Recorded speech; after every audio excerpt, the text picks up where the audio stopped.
Now, the relations between two Asian giants, India and China, have soured in the recent past, keeping tensions in focus. Our next report looks at how India is set to add another aircraft carrier to its fleet. Listen in. In the latest, India is now set to add another indigenous aircraft carrier to its fleet, and it will be worth almost $4.8 billion as it seeks to counter China's naval presence in the Indian Ocean region. According to India's Defence Ministry, the new aircraft carrier is to be known as Indian Aircraft Carrier 2. It can hold at least 28 fighter jets and helicopters. The aircraft carrier can displace 45,000 tons of water, and like I said earlier, it will cost around $4.8 billion or almost 400 billion rupees. Moreover, it is likely to be made by the Cochin Shipyard Limited. It is the same place where India's first homemade carrier, INS Vikrant, was built.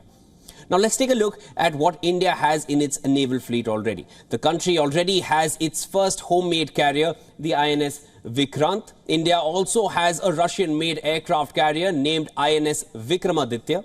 And now India prepares to build its second indigenous aircraft carrier. A 3-carrier battle group will be a show of strength for the Indian Navy in the Indian Ocean, at a time when the naval wing of China's People's Liberation Army is increasingly marking its presence in the region.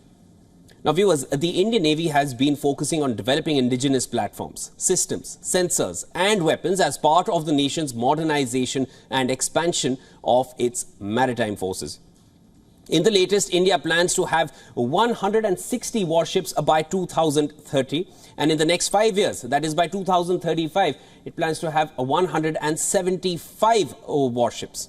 To acquire such a fleet of warships, it is estimated to cost around $23 billion or 2 trillion rupees approximately. Now, this is according to people who are familiar with the matter. They further added that more than 60 vessels of the Indian Navy are currently at various stages of construction.